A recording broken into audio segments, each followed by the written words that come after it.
workshop, we started talking about climate change. So in order to deal with climate change, you have to do either mitigations or adaptation policies, which are costly.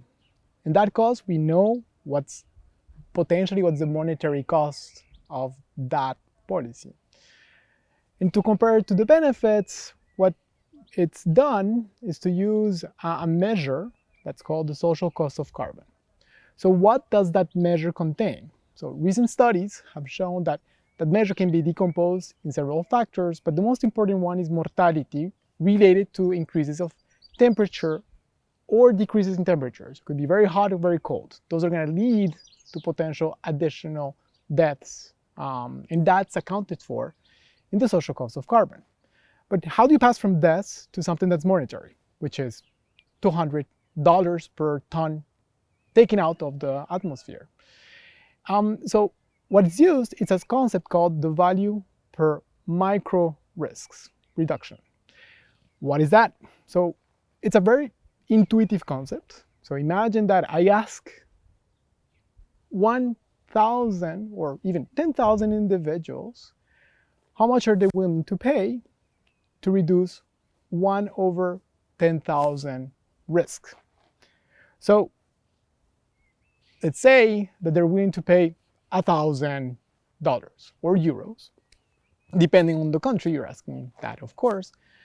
Well, how many lives would you save if you just aggregate all of the risk reductions that people are willing to pay? So that would be 1, and that means 1 statistical life.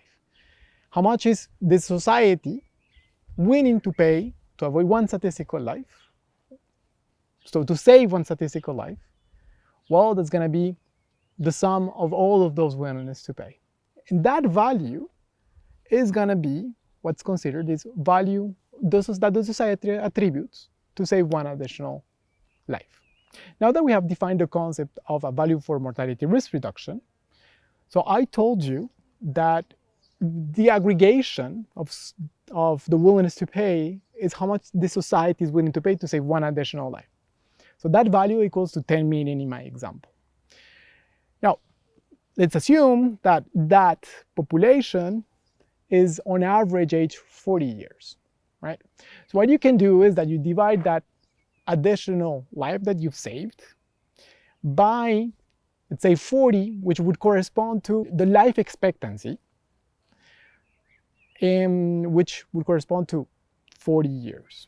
Let's assume that this population has 40 years life expectancy.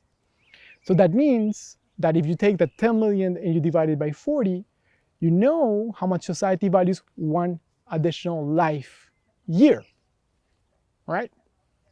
Okay, so that's a value per statistical life year that we've defined as a second concept that we're going to be using. But now that we've defined this value for mortality risk reduction, this value per statistical life year, now let me define 1 additional concept before going on. So this concept would be a quality adjusted life years.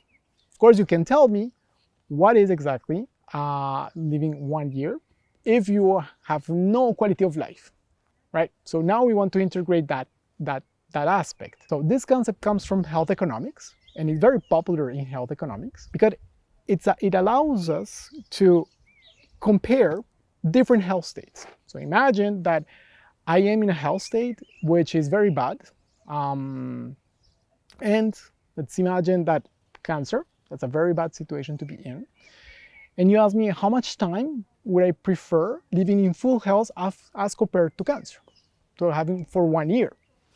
And on average, people will tell you, like, look, I prefer even living 0.2 years in full health rather than living 1 year in cancer, with cancer. And that value tells you a lot about that. So those are the preferences of this weight, quality adjusted weight, of living in a health state with cancer. All right? So that's a quality concept, and that's the third concept that we're going to be using. Now let me go back to my example of climate change. So how can we introduce now non-fatal aspects of climate change into the social cost of carbon? So what you can do is you can measure the different non-monetary, non-fatal effects of climate change, weight them in terms of this quality concept, and in order then to monetize that, you would use this value per statistical life year. So and that would give you an approximation of how society values not only the mortality-related effects, but also the non-fatal effects. All right, the fact that we're using this value for mortality risk reduction means, so the first concept that I defined means that we are actually giving more weight to persons that are potentially older. Why? Because if you retransform everything in terms with the combination between the second and the third concept, so this monetization of a quality, or even the second concept, you would count less number of years, or you would monetize less number of years for an individual that is older, because this is the expected lifetime that the individual will live, with respect to an individual that is younger, which has a longer lifespan. But then, what should we do? We have, on one hand, the first concept that is, on average, is the same for everyone. But then we have, on the other hand, a situation which is an ethical decision, that we prefer more the young than the old. Or we prefer more saving the young than saving an older individual. So that's an ethical question.